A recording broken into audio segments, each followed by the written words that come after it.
getting and ensuring that those particular ones, even if not all, at least they are taken care of. Naisula's question. Femicide and early marriage. Early marriage is brought about by patriarchy. These are men who give out their daughters because they want bride price. So the issues of early marriage should be curtailed at the point of education. Even women participate in giving away their daughters. They do, but they are it is the men who actually push. I come from such a community. Yes. It is the man who speaks. So once you reach a certain age, they see that you have developed some parts in the body, then they now encourage you, let this one go before she gets pregnant. So that one can be dealt with by involving both parents, the mother and the father, and even the brothers, on why the assistants should be allowed to continue with education, especially at the TVETs, so that even if you are in class 8 and you did not pass well, there are these institutions that you can go and learn. So that one should not be a reason for early marriage. Femicide. Femicide, as I said earlier, is the intentional killing of women and girls. This one is brought about by, I see a lot of it is because of dependency. If girls were able to have economic power, they would not depend on the either gender. Sometimes you find them in places where they are exposed because they are trying to get alternative source of income. We also have challenges to do with, I've said education. Education, yes. If a woman is educated, chances are that they will avoid some of these challenges which are there in the society. So we need to encourage our girls. The girls who have been killed in AB and Bs are in universities. They're educated. They're educated, but those ones are looking for money. Yes. You know, a girl has many needs. Point of order. Point of order. Oh, yes, Yeah, point of order. Honorable Mishi. Honorable Chairman, it is not good to say that those girls are looking for money, and that is why they're brutally murdered. We have seen so many other women who have been murdered, and not in those circumstances. So it is very wrong to say that those women who have been found, they have been butchered, their body dismembered, put in a sack, that they were doing that for money. Taken. Naisula, you had another issue about the peace and the peace. Yeah, so that it's not just a security matter. Can you respond to that? Before responding to that, I had not finished answering the first question on what we need to do as far as femicide is concerned, is to have recovery centers, also have safe spaces where the girls can go to. The challenge that we also have is the system of reporting. Nominee, you are overflowing femicide. Thank you. I think members are not having any issue with that. Thank you. Answer her question on what intervention you can propose coming from a semi-arid but a bandit-prone area. That's what she asked you. Thank you. Thank you, Mr. Speaker, sir. And you are not just going to be a minister in charge of femicide. You are going to do many things. There's culture in it, there's arts in it, there's heritage in it. Thank you, Mr. Speaker, sir. The conflict resolution on the ground comes because the challenges of insecurity is because of income. The cows which are stolen from Baringo, for example, are stolen because of bride price. They are taking those cows so that they can pay dowry for another wife. So how to deal with that one is to encourage first of all, to try and deal with this issue of you must give out 20 cows. For me, even Cheptumo did not pay the 2. And I am still married to him. So you don't have to have 20 cows. You can have 2 and still get married. We are willing to get married anytime. The other issues that we need to encourage is this bottom-up transformation agenda of trying to work on matters of agriculture. If you look at Baringo, for example, Lake Baringo has a lot of water. So we will work with the other state departments of, for example, irrigation, to have these people work in the farms instead of going to steal. Because food will always be marketable. So why steal cows to buy food? Just ensure that you have work on the farm, get the food. Thank then you. Go to schools. Thank you. Robert? Yeah, thank you, Mr. Speaker. I have two very quick questions. One about gender and the other one is about arts. Take the questions very carefully so that you give concise and precise answers, like I said.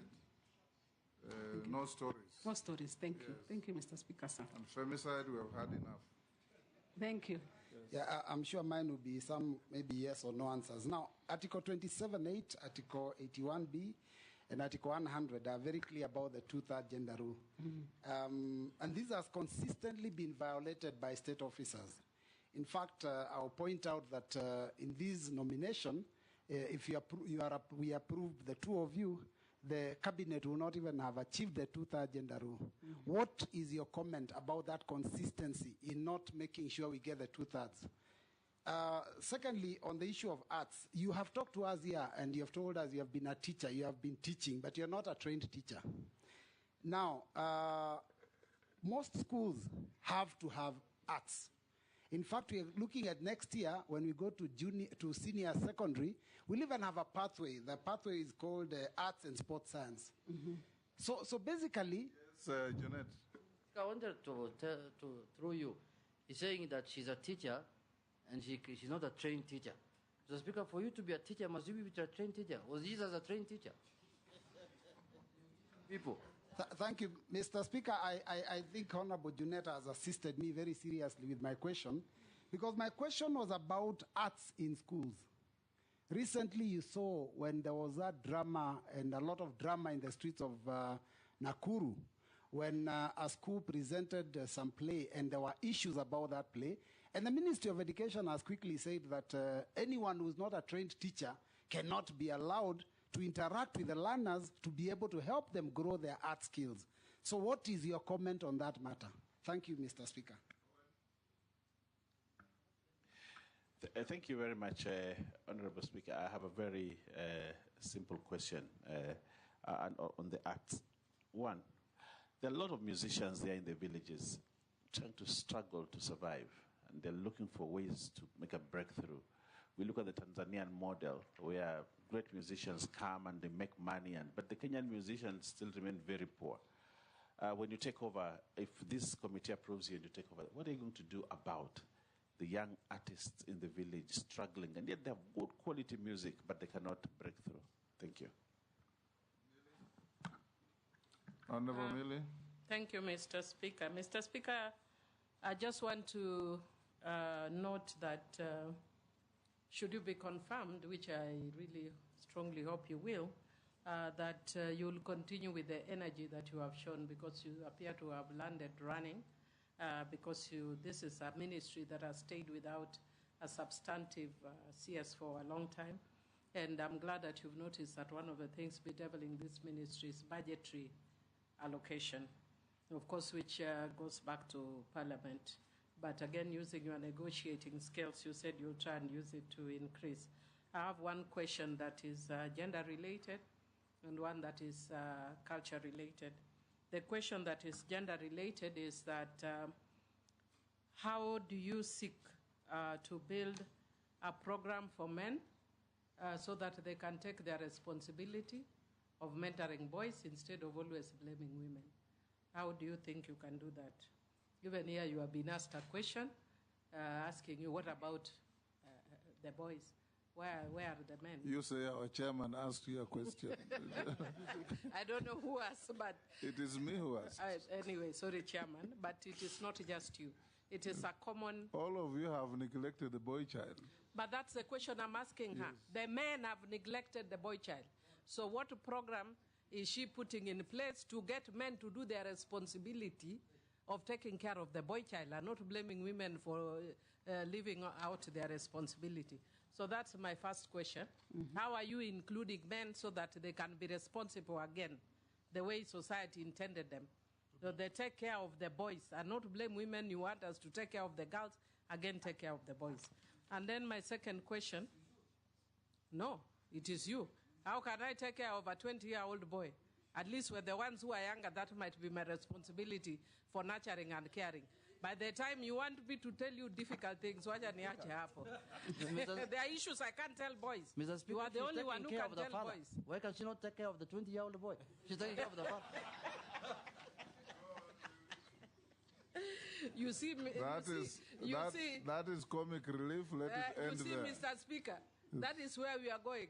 If he wants me to take care of a 20-year-old boy, Mr. Speaker, that is why I want you to have a program. If you can tell us what kind of program you are thinking of for men to take their responsibility seriously so that you are not having 20-year-old boys arguing with older people, especially on social media. No respect laws and all that. Mr. Speaker, the other issue that I'd want to ask is that in relation to culture, Kenya has struggled a lot with the showcasing what defines Kenya. Do you think there's an innovative way that you can think of coming up with some cultural, whether it's an attire or something, that can identify our Kenyanness? So that if you go even for maybe an international conference or wherever, and I see somebody, I say, now that's Kenya. Have you thought about it, or is it something that you want to think about? Thank you. Can I answer those three? Thank you, Mr. Speaker. I'll start with the one for the 2/3 gender rule. That Article 27 espouses issue on equality and freedom from discrimination. And particularly Article 27(8) provides that no 2/3, there should be no representation or in not more than 2/3 of either gender. And as it stands now, it has not been realized in Parliament and in the Senate. It has been realized at the county under Article 177. But the National Assembly Article number 97 and Article number 98 should be amended to bring top-up lists so that after elections, if you have less, allow me to say women for now, if you have less women, then you use the top-up list to add. The other thing that should be amended is the election laws, so that a party, when they bring from the ground, when they bring their lists, they should be able to comply with the 2/3 gender rule at the party level. Also amend the political... Point of order, Mr. Speaker. Yes. Yeah, so that you don't go around in circles, my question was specifically about the cabinet, which the president has an opinion and a responsibility to appoint, and it is not elected. What would you advise your appointing authority? We must comply with the Constitution. So there are no two ways about it. Yes.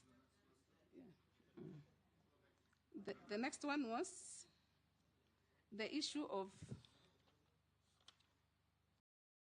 arts.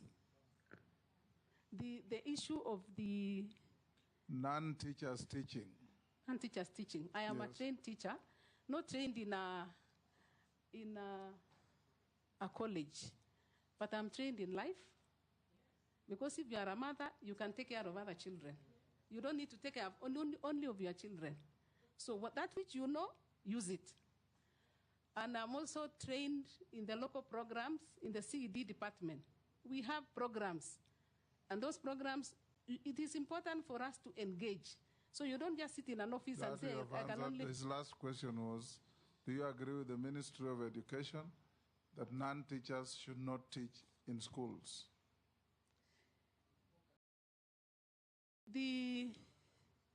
I believe, again, that people are gifted differently. For example, if you are talking about artists, and they want to, they are the ones who, not all teachers can write plays. Not all, I mean, people are... Order, Robert, we stop cheering the nominee. So all you need to do is to have a proper engagement. And because the schools are run by an administration, it is for them to only ensure that they check what is happening.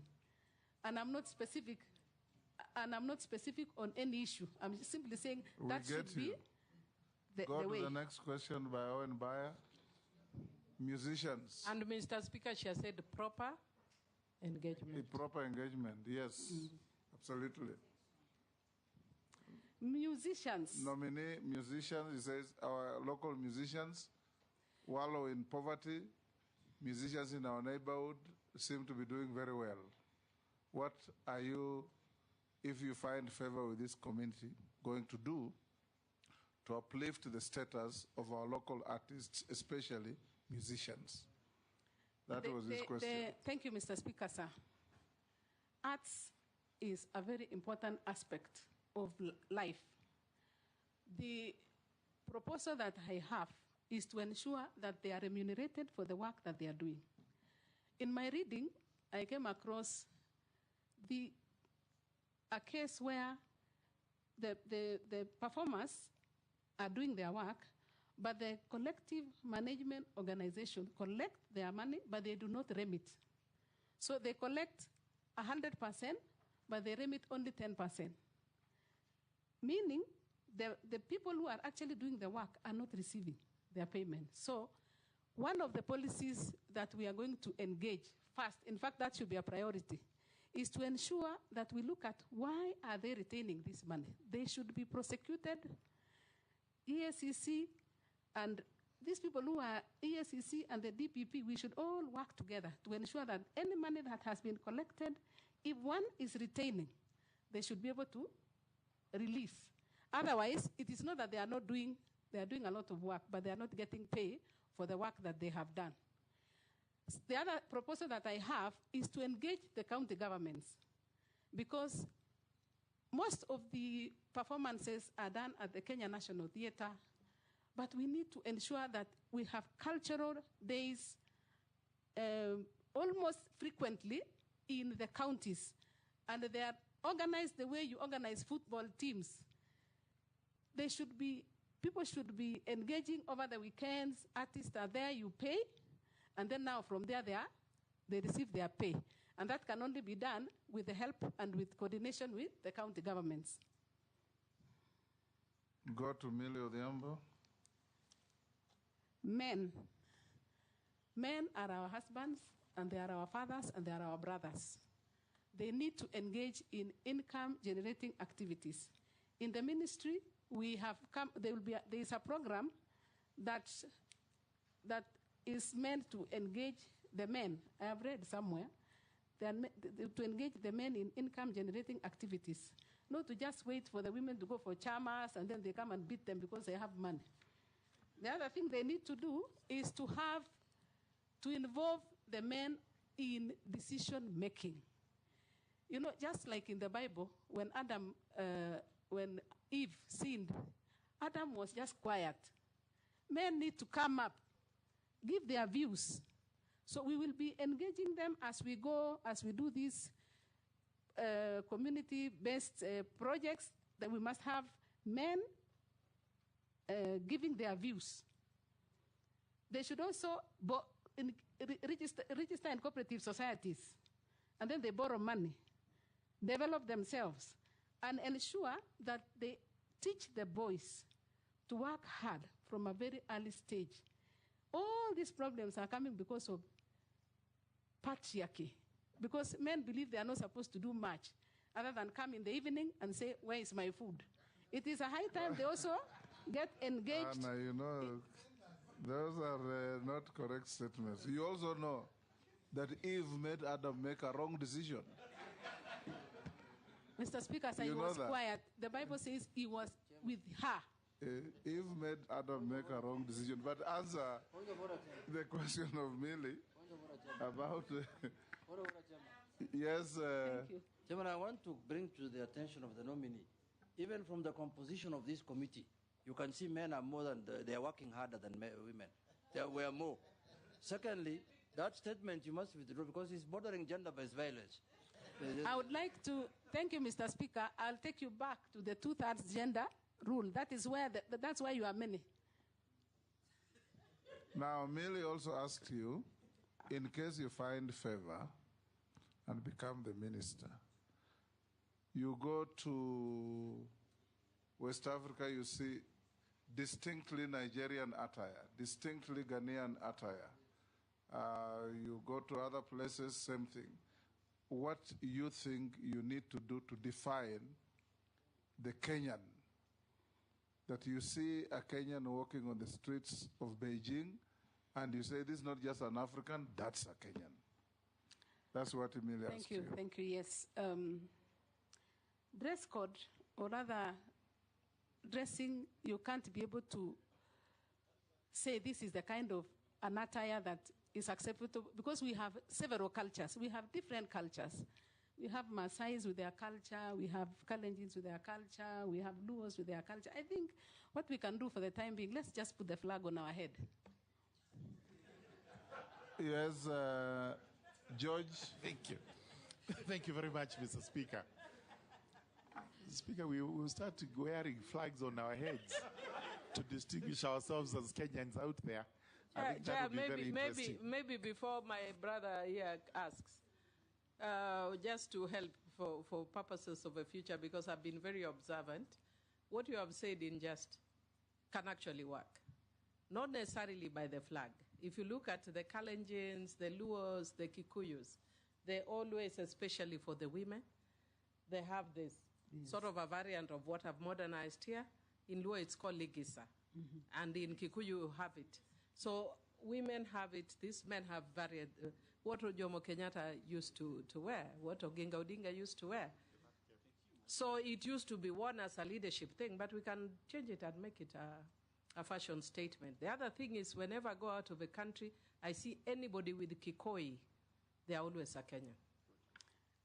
You have to answer that. Go on. Thank you. I think we have something on gender, culture, and arts. Let's do something on heritage. We have a lot that we have inherited from our past. But unfortunately, we haven't done much with it. If you ask anyone what we have from the past, they only think about Fort Jesus, which we got from the Portuguese.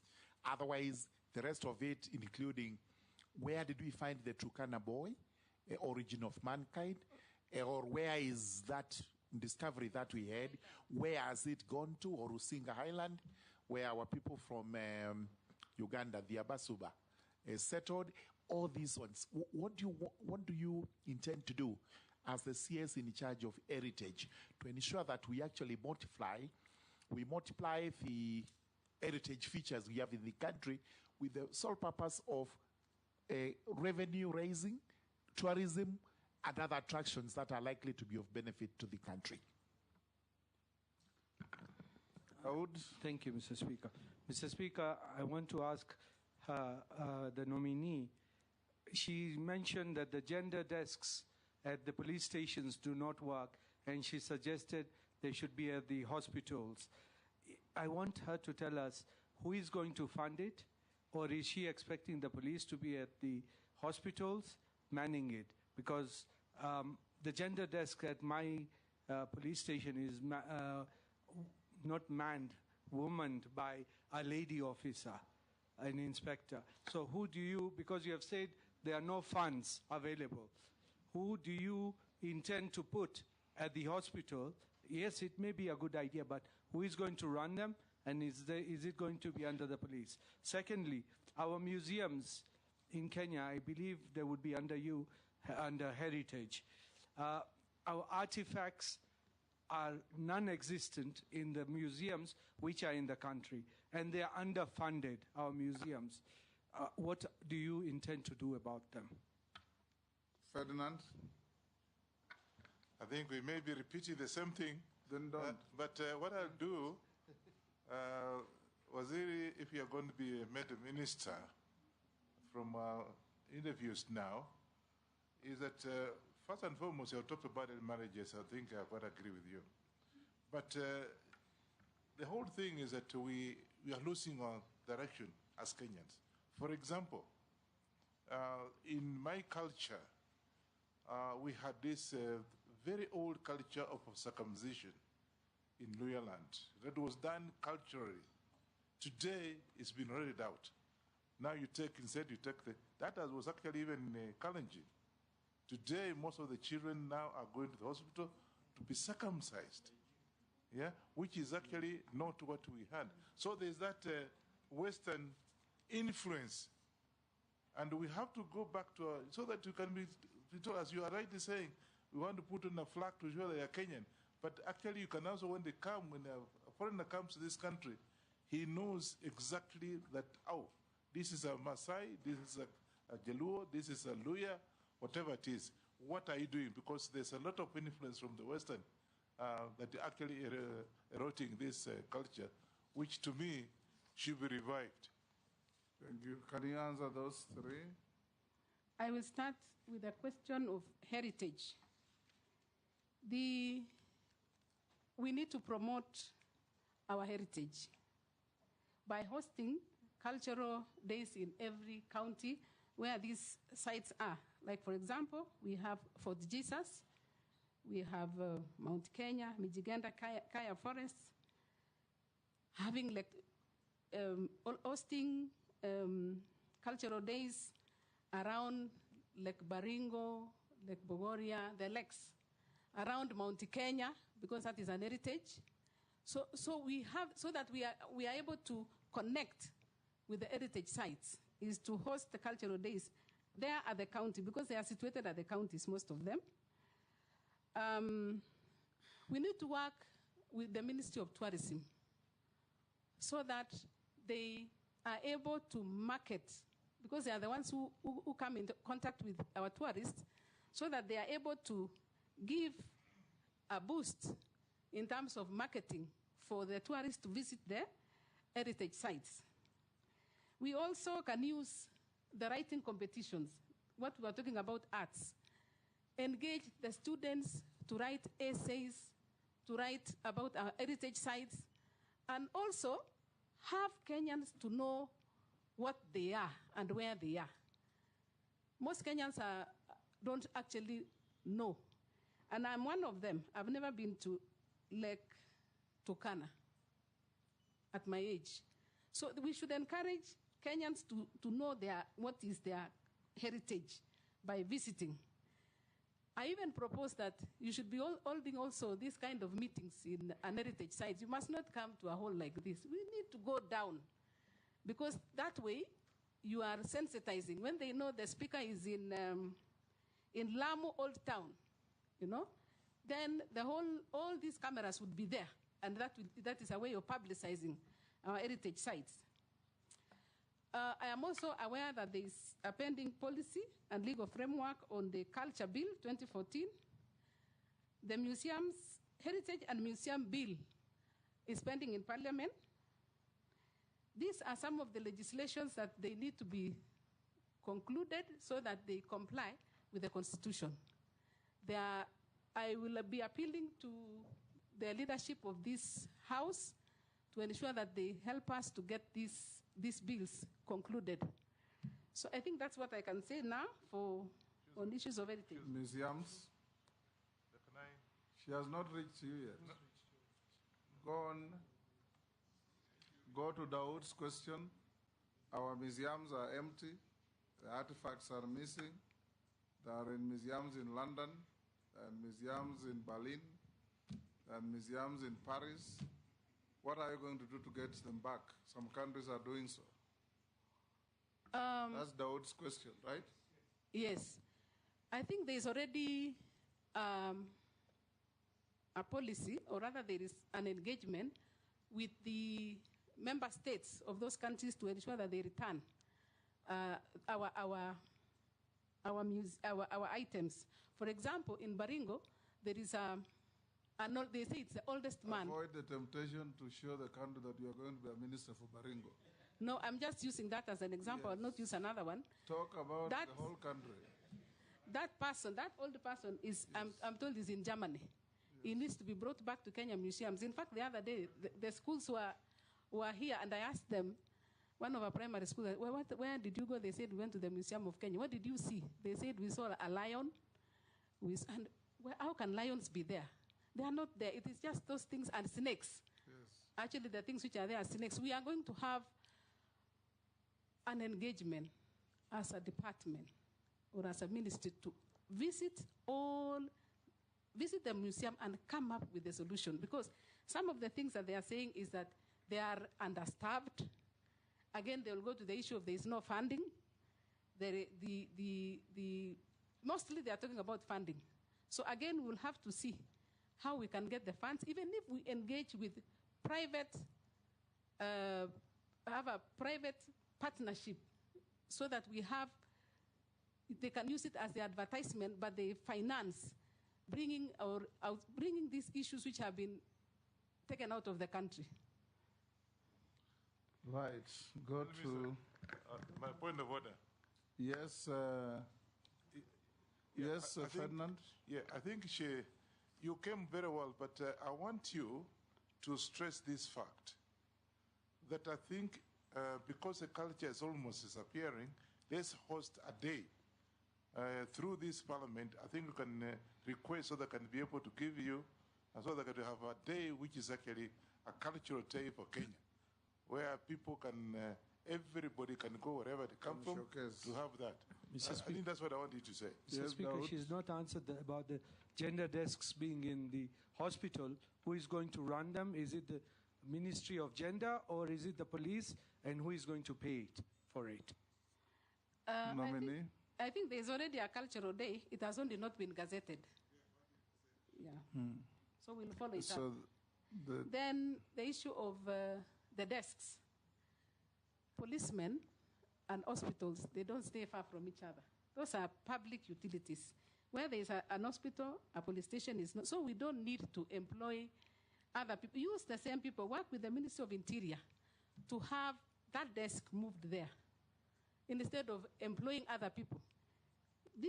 We work with the ministries. We are one government. So if we want to deal with gender-based violence at the hospitals, it is just to ensure that we deal with all those things at once.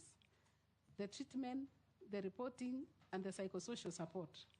So it really doesn't have to be you train or you remove the policemen. In any event, even those policemen as we speak, they don't stay. After some time, they are transferred, and there is no suitable replacement like the way they do for teachers. So there has to be an engagement on how to ensure that those desks are functional. Demase. Thank you, Chairman, not Chair. Nominee, allow me to take you back to gender-based violence. Most of the cases on gender-based violence remain unreported because of the challenges inherent in the reporting processes. We have even men being battered, women being battered, children defiled, raped. Name them, all of those are assault cases. So I'm wondering, what are you going to do as a ministry to ensure that most of these cases are reported, to encourage victims to report? Secondly, for those that are reported, as a country, we still have a challenge because we do not have structured systems where the victims can get support. And I mean psychosocial support, legal support, and medical support, where we have a kind of a one-stop center for the victim of gender-based violence. So what are you going to do as the minister, if approved, in that department with respect to addressing the challenges? there are safe spaces in some counties, but there are some counties even without such kind of a facility, where such victims can be held shortly as this support is sought. Thank you. For those that have, they have challenges to operationalize. There is no money, there's no budget. So what are you going to do in your ministry to ensure that there is sufficient budget, and how will you address those challenges? She said she'll negotiate with you. Negotiate with me? Yes, with Parliament. Yes, Mishi? Yeah, thank you, Honorable Chairman. Honorable Chairman, I have two questions to Hannah Cheptumo. And my first question is on the issue of the girls. What measures are you going to put in place to ensure young girls who have dropped out from school due to early marriages, early pregnancy, and FGM that are given a second chance for studies? That is my first question. My second question, the government has initiated several funds, the Women Enterprise Fund, the Youth Fund, Wezo Fund, Hustler Fund, and all these funds target the affirmative group, which include women, youth, and persons with disability. But when you look on the analysis, you still see that women are still low in terms of economic empowerment.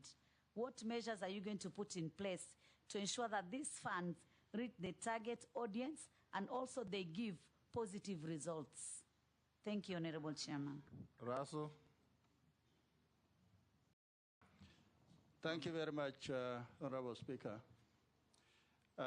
Madam Anna, listening to your response and also the questions that have been asked by my colleagues, everybody tends to think that this is a soft ministry. Actually, this is a very serious ministry. It is about our people, and it addresses the core of issues about the girl child, the boy child, our culture, heritage, arts, and all that. So my first question is, you talked about budget cuts, but tell us how you are going to make more money so that you develop your own A&A. Secondly, around the world, museums and cultural centers are actually the greatest sources of tourism destinations and centers of attraction. We would like to hear from you.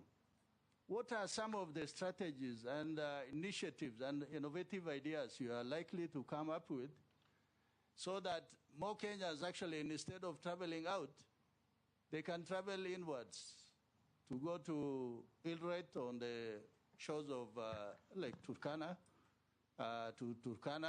to see the Turkana Museum, and all that. Thank you, Chairman. Nominee, you can answer those three from Emase. I will start with the one for, Mr. Speaker, I'll start with the one for the girls. We need to reintegrate them back to schools by supporting them to go and learn in the TVETs, because these are institutions that are available and they are cheap. So let them, if they don't want to go back to school, but at least engage. If you want to go back to primary, you can go back. Nobody denies that. Secondary, you can always go.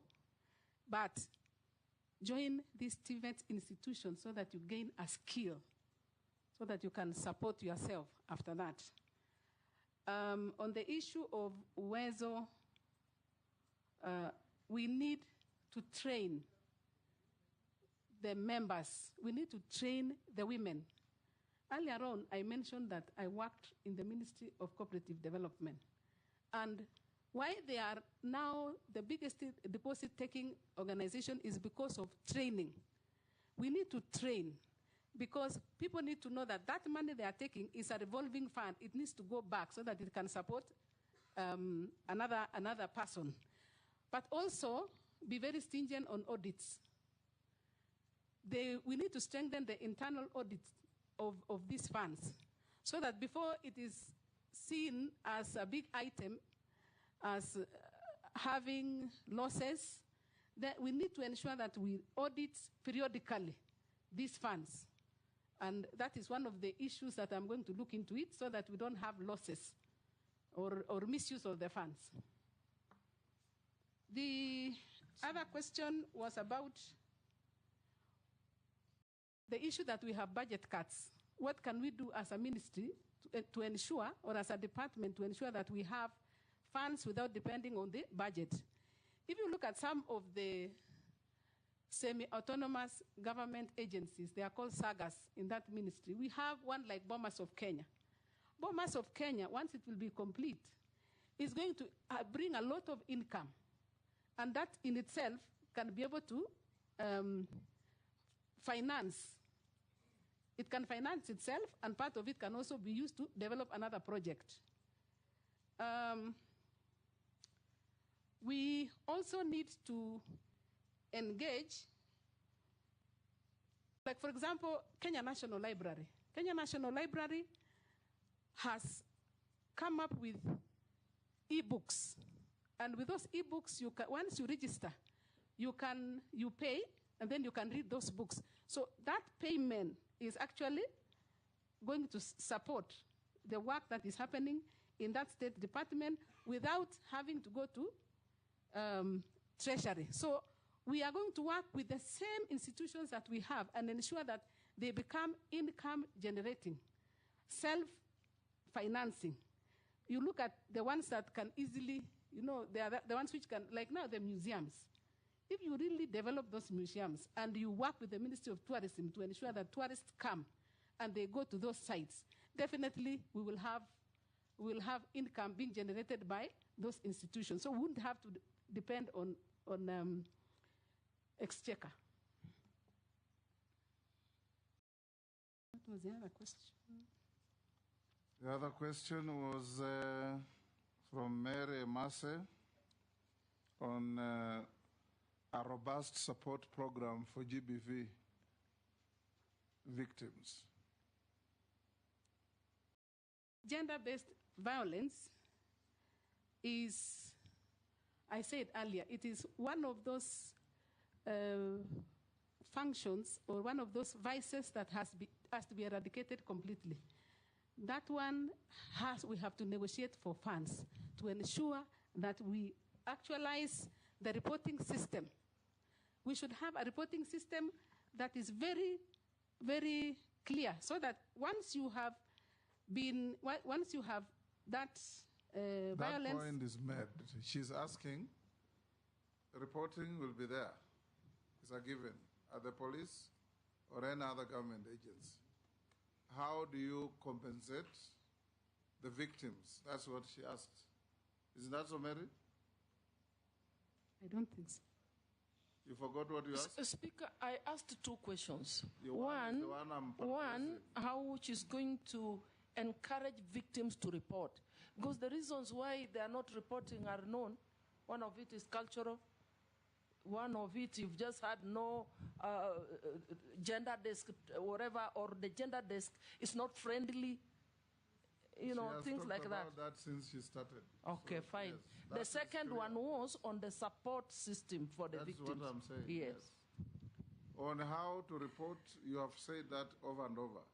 Now deal with assisting the victims through compensation and other things. What is your view if you are given an opportunity to be the minister? My view is to have these victims be integrated back to the society by way of involving them in income-generating activities. I think I'd even said earlier. Okay. Matungulu. Thank you, Chair, and Chairman, Honorable Speaker. To the nominee, you have kept on telling us you'll negotiate. And I keep wondering, who are you going to negotiate with? Is it World Bank? Is it IMF? Is it negotiating to create more taxes? Who are you going to negotiate with? And let me disclose this, Speaker. She'll find us at the Committee of Sports, Culture and Heritage, whereby we'll be oversighting her. The bottom line is that it's true, the ministry itself has serious budget deficits. But there are serious interventions which I would wish to hear from you, whereby you can generate more money to that ministry. But who are you going to negotiate with? Gikaria, you came in late, introduce yourself, then ask no question. I can see you don't want to ask any. Gikaria Davis. Thank you. You can answer that from Honorable Mule. Who are you going to negotiate with? And where are you going to get money outside the budget lines? Thank you, Mr. Speaker, sir. We will negotiate with Parliament. Parliament are the ones who approve those budgets. So we will be submitting our budgets and we'll call on you not to cut our budgets.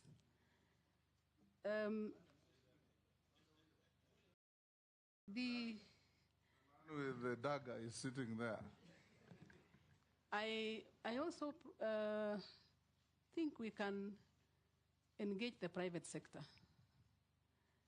These banks, they are willing to advertise their goods. So you engage them to sponsor some of the activities. And self-generating activities, I said it earlier that we have institutions within that ministry that can generate income. I mentioned the Bomas of Kenya, I mentioned the Kenya National Library, even the culture in itself. We can ensure that we showcase, use the artists, then part of it, we pay them, part of it, we finance the activities in the ministry. Thank you, Hannah. Just the question that you asked by Owen Bayer, I just want to encourage you. There are some brokers and middlemen between our local artists' production, the marketing, and the receipt of the money. You've glossed over it. In case you find favor, please try and help our young artists, especially musicians. Every time their music is played on radios, on TV, ringtones, they ought to be paid. But there's somebody somewhere who takes the money. And these boys just run around following these politicians to pick small monies for survival. If you can have a robust policy, and that's the question Owen Bayer asked, and you didn't give quite a good answer. Help those young people to realize the fruits of their talent. That's just a comment. You don't have to answer. I want to ask you a few questions. What is your net worth in terms of wealth? You said you have a law firm that makes profit.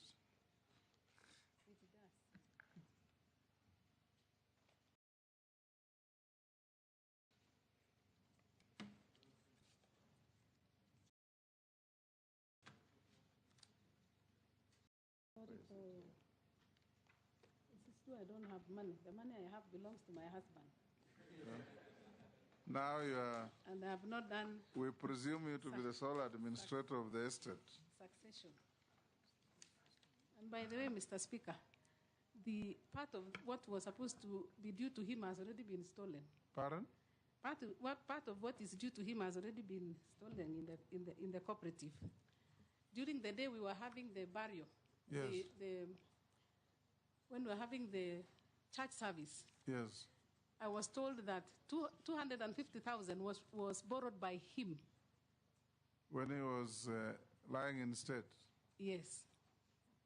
So I was told, who is the older, who is having his phone? I said, I'm the one. So you are a beneficiary of corrupt dealings. I said, why? They said it is because he has borrowed 250,000 and it has already been spent. So it is less that. I will do the deductions. Yes. Minus the 2 cows. Before we get there, sorry, Hannah, members of the public have sent in a few questions. Some you have answered, but it's good to be fair to them. What will be your input in ensuring gender mainstreaming in Kenya, particularly in the public service? You have answered that. What measures will you put in place to ensure that gender-based violence against men is brought to an end? You have talked about that. Are you aware of the strategic development goals and Kenya's vision? And if yes, and if approved for appointment, how do you plan to align gender equality efforts with the goals of Kenya's Vision 2030? That you can answer. Are you able to answer that? I will. Okay. The next one is, what is your strategy to protect and promote Kenya's intangible cultural heritage, including indigenous languages, traditions, and customs? The next one is, the creative economy remains underfunded. How will you ensure support of artists and creatives, especially in film, music, and visual arts? I think we have talked about that in extenso. Kenya has many neglected cultural sites and monuments. What investment or restoration initiatives does your ministry plan to undertake? That you can touch on. What mechanisms will you put in place to enhance the inclusion of PWDs, the elderly, and other vulnerable groups in policy formulation? That is public participation. Given that culture is a devolved function under Schedule 4 of the Constitution, how will you collaborate with the county governments? That you have talked about extensively. What measures will she take to ensure that gender desks at police stations are adequately staffed with officers who possess the necessary qualifications and skills in handling GBV and offering counseling support to survivors of all genders? That you have answered. So answer the other two.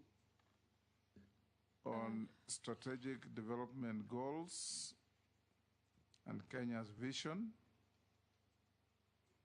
I will use an example, sorry to say so. The Bomas of Kenya is being developed because it was in the Vision 2030. So as a ministry, we'll ensure that every department or every sector is able to align itself with Vision 2030. I don't know whether I've answered that one. Do you think you have answered?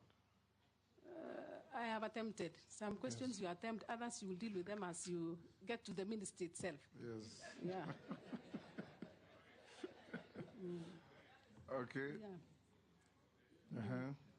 So let's go to what, those were questions from the public. If we find favor, we'll pass them on to you to deal with them. There are policy issues, there are operational issues, and there are issues that any serious ministry should undertake. So what is your net worth now?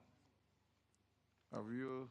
Our net worth as a family is 420,049,000 or thereabouts. And these are estimates. Yes. Made of? Made of our residential house in Karen, which is about 100 million.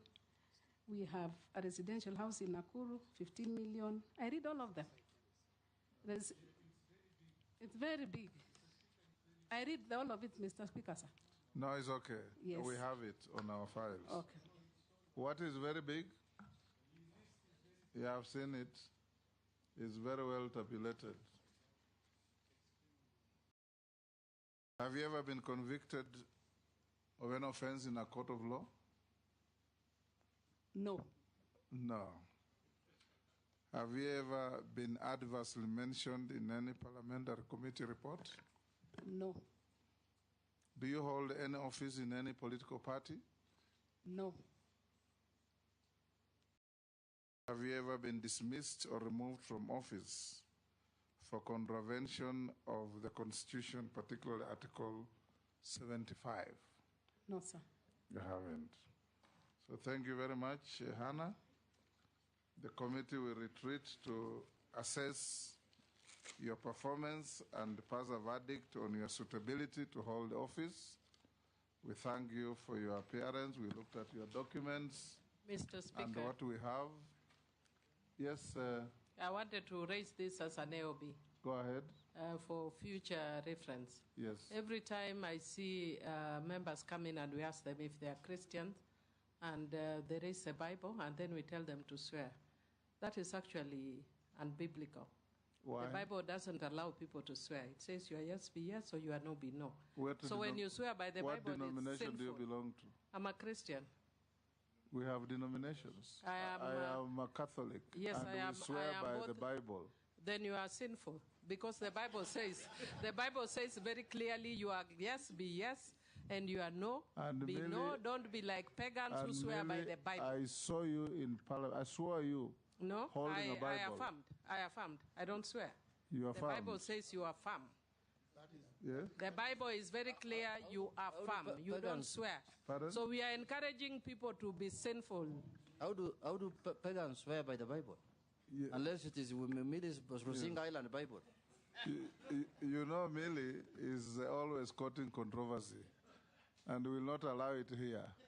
We swear by the Holy Book, the Bible, the Quran, or the Indian one is called what? The Gita. Yes. Yes. I don't swear by Gita, I swear by the Quran. You are Muslim? Yes, I'm a Muslim. Okay. But Millie has not gone to theological school, so what she's saying is very pedestrian Christian knowledge. No, Mr. Speaker, the Bible does not require you to go to theology school. It is clear the Bible says, let your yes be yes and your no be no. Do not be swear. Do not swear like pagans. Nominee, ignore these shenanigans. You are now released to go back to your work and wait for our verdict. Have a good evening. And always swear by the Bible if you are a true Christian, as I believe you are.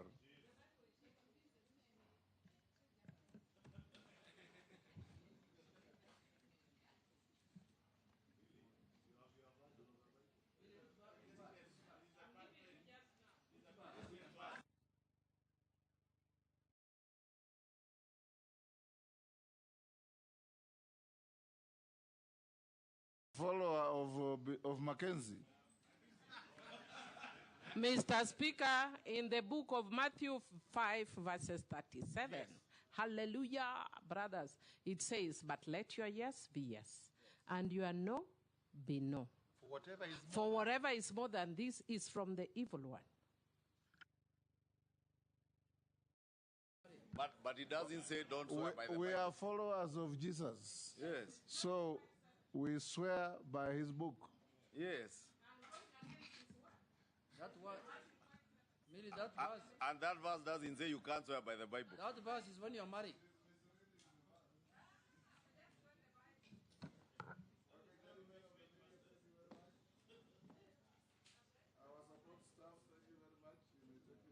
Oh.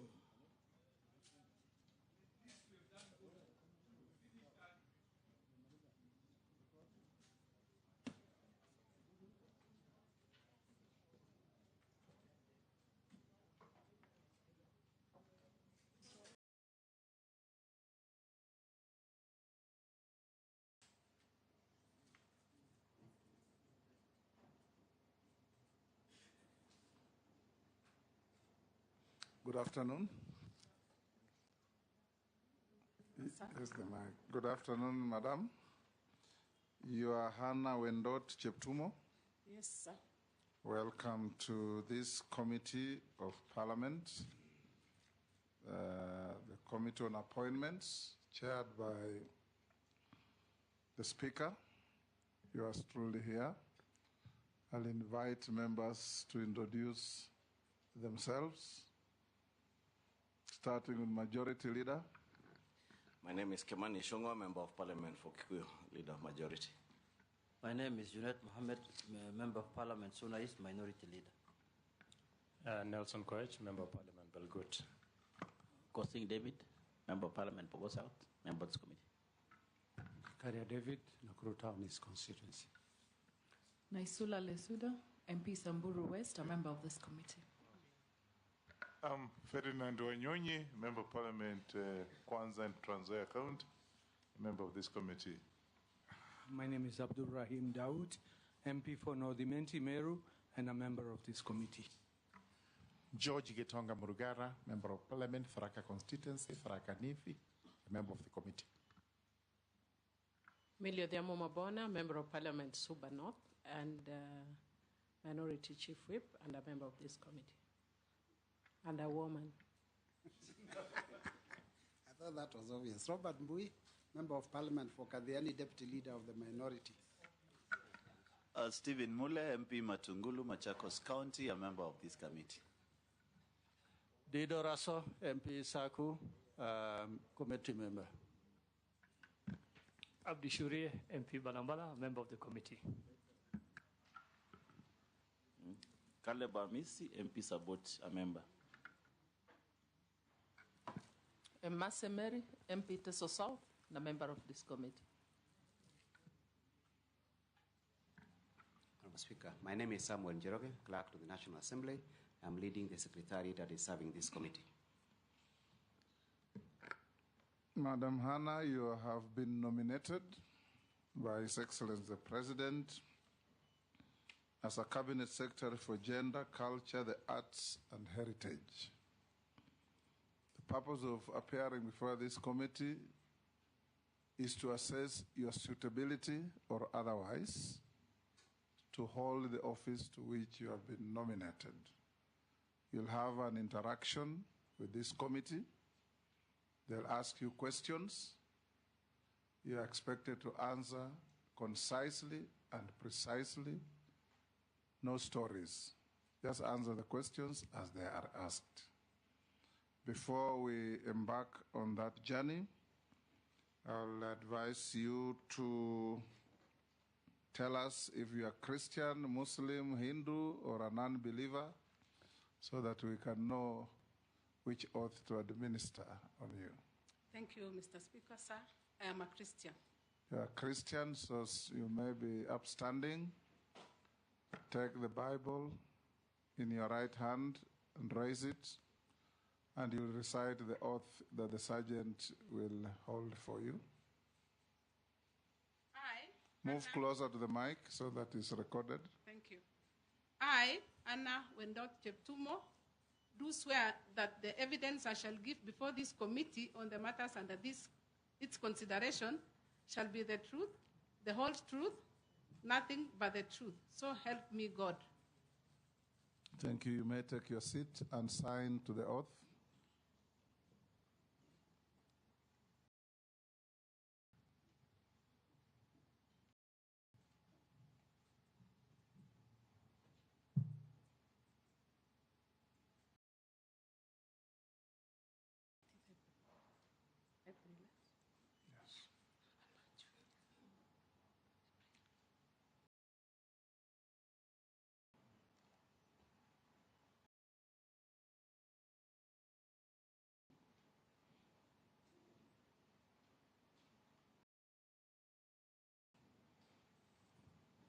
You then should proceed to give your documents that you have to the clerk to check with what we have.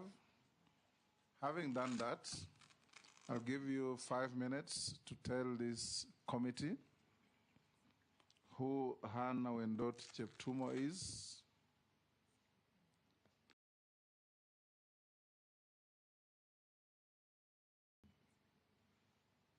the story of your life, and why you think you are suitable to hold office to which you have been nominated. Thank you, Mr. Speaker, sir, and the members of the committee present. Let me take this opportunity to introduce myself. And before then, I would like to thank His Excellency the President for nominating me to this position. Hannah Wendot Cheptumo was born in 1968 at Koitebes Village, Baringo County. I was born in a family of 7 children, 2 boys and 5 girls. The 4th-born sister is a sister who lives with disability, and I, being the 5th-born, I learned at a very early stage to be a caregiver. I then went to Koiteves Primary School. And during the time in my primary school, it was those days that there was a lot of teenage pregnancy, FGM, and early marriages. So we would have students go for holidays, and when we open in the new year, they are not there. And that is the society in which I was born. I went to Kituro High School, which is a mixed secondary school. Partly enjoyed being in school, although there's a lot of teasing by the boys, and it affects your performance. And some of those things the teachers would not know, because they are done right in class or when we are going for games. So again, there I learned how to survive, because you had to survive to be able to go through your education. I proceeded to Kapsabet Girls High School, where I did my Form 5 and Form 6. Thereafter, my father passed on.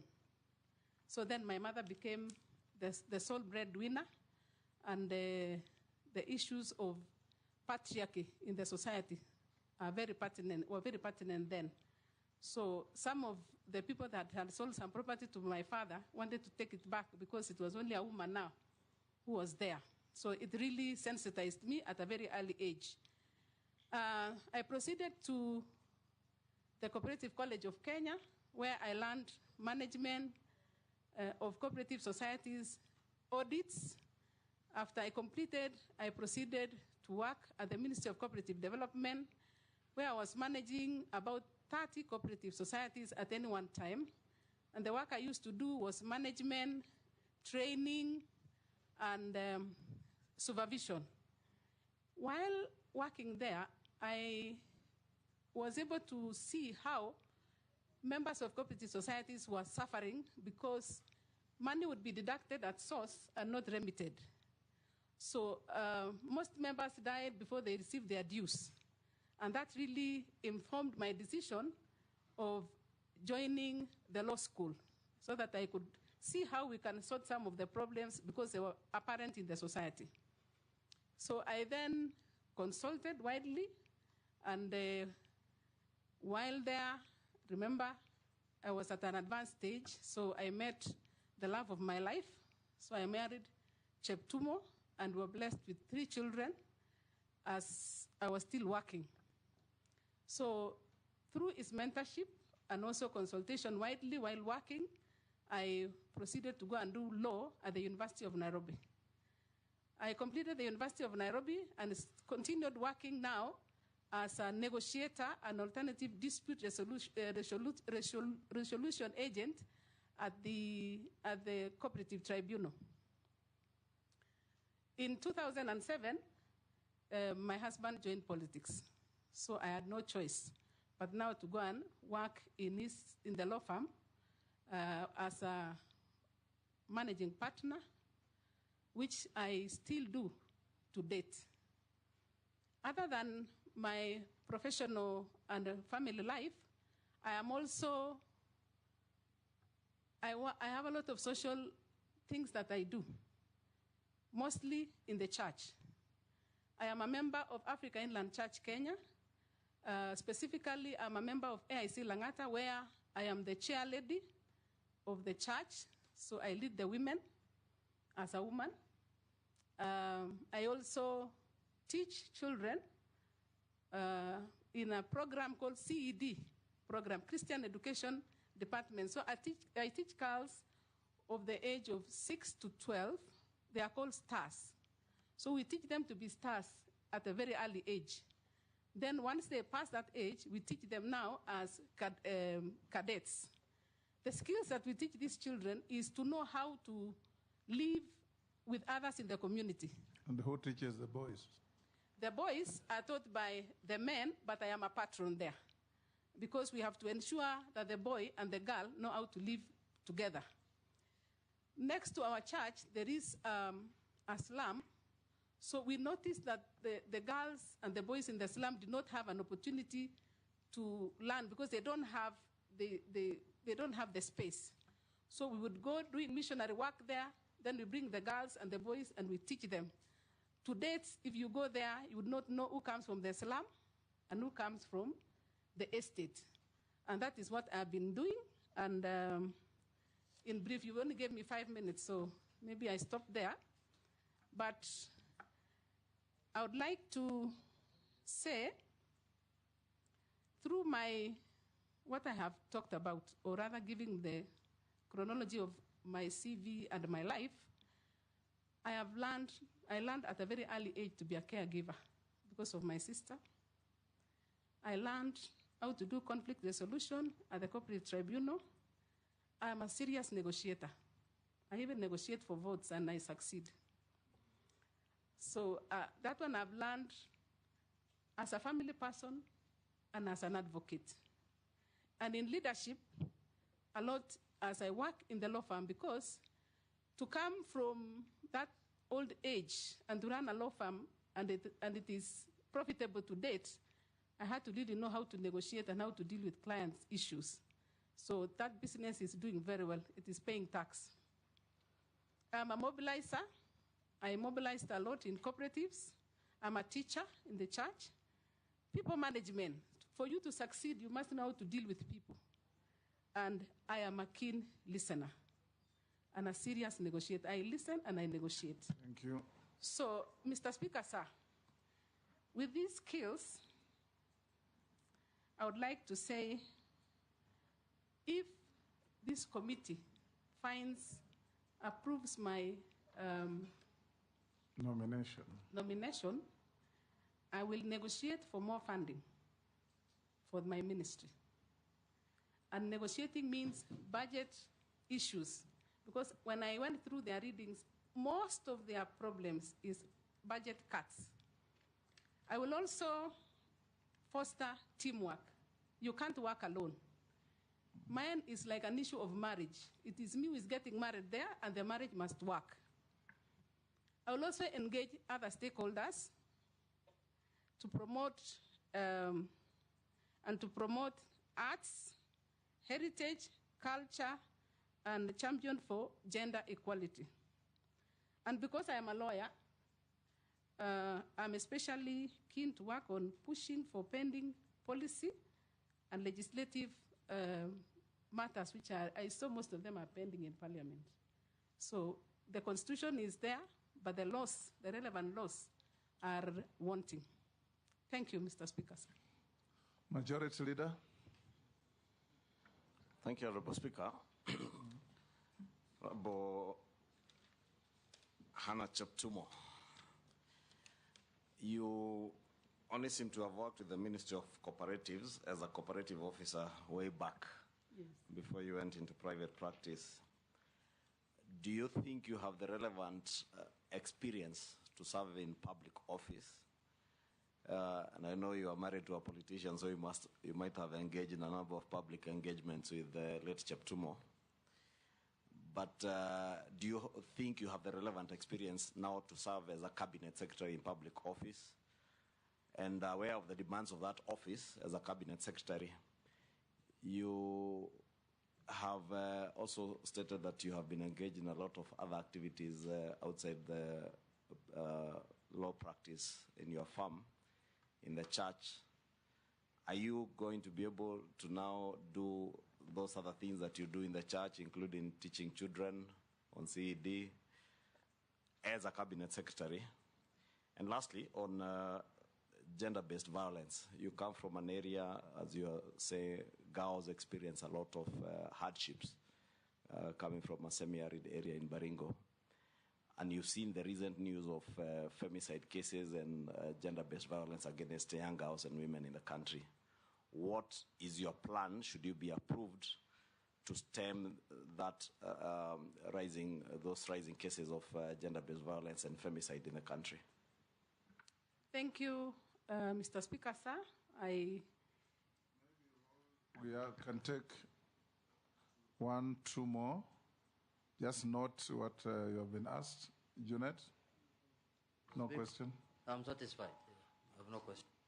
Yes, Nelson? Yes, a quick one.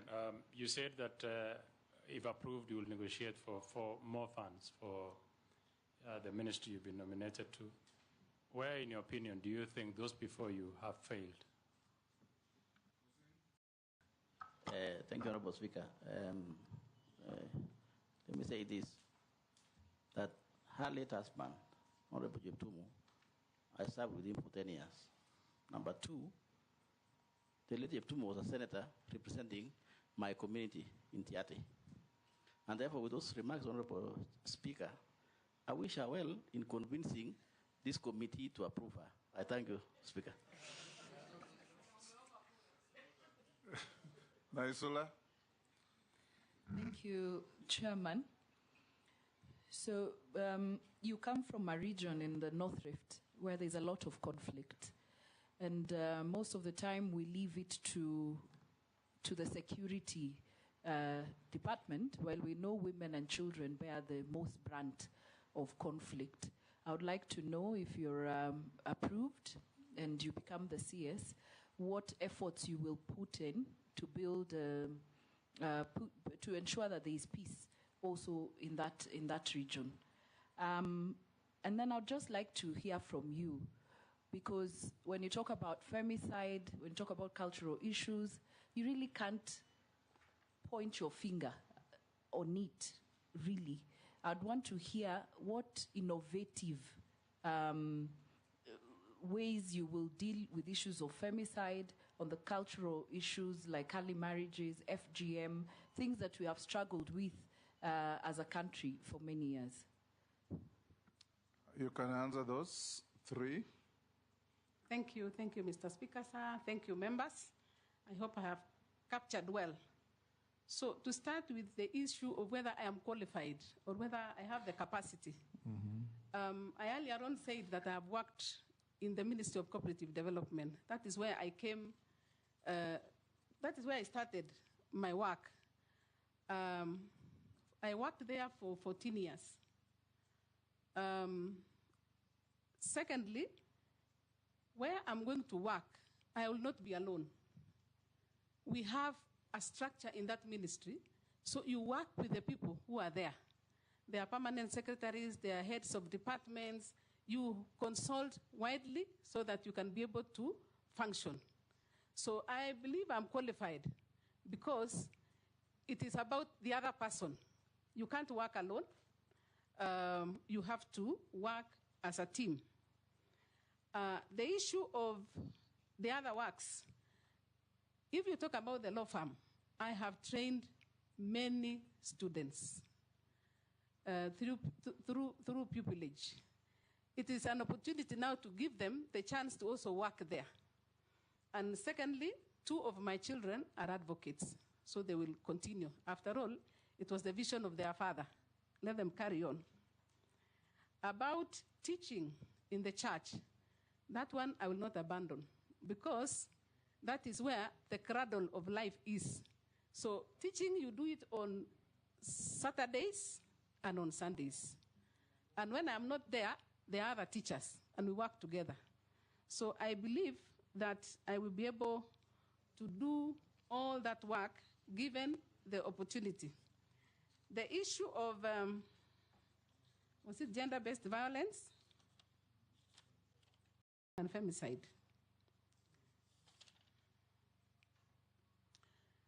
Gender-based violence is violence that is meted on either gender. It is either a man or a woman. It is violence as a result of your gender. So the proposed ways of dealing with gender-based violence, as I look at it, is coming from a community that is prevalent. Gender-based violence is caused by patriarchy. Earlier on, historically, men have been owning property, and they have been the ones who have also been being elected in elective positions. So, to be able to cure this vice that is in the community, we have to engage community leaders. Leadership is on the ground. That is where we have men and women, we have people in churches, we have people in barasas. So those are the people that I will engage together with my team and the members of the counties, because the counties are, they have, the devolution is on the ground. We have to work with county governments to ensure that we deal with these issues by discussing the issues and ensuring that we have solutions from the ground. We also have to engage the religious leaders. Every Sunday or on Fridays, either you go to the mosque or you go to church. And those are platforms that you can use without spending any money. And I will also engage with the leadership. Remember, as I told you earlier, I have been married to a politician for close to 20 years, and I have been there. So persuasion comes from the members of parliament. They are the ones who, once they appear in a place, members come, people come. So we'll use that opportunity to ensure that we pass our agenda to the forums that members of parliament have. I know the agenda desks which are there at the police stations. And as far as I'm concerned, they're not very effective, because a person who has had a challenge with being battered will not be very happy or not easy to go and report such a thing in a police station. Especially if the policeman who is dealing with gender issues is a man, if the person is a man. I propose that we have gender desks being manned by a woman and a man, and possibly transfer them to hospitals, so that when you go to hospital, you report. Mr. Speaker, as much as I agree with the nominee that there's gender-based violence, but it can be on both sides. There's also violence from women to men. So the police must be careful. There's not only women who are being by rights or being molested.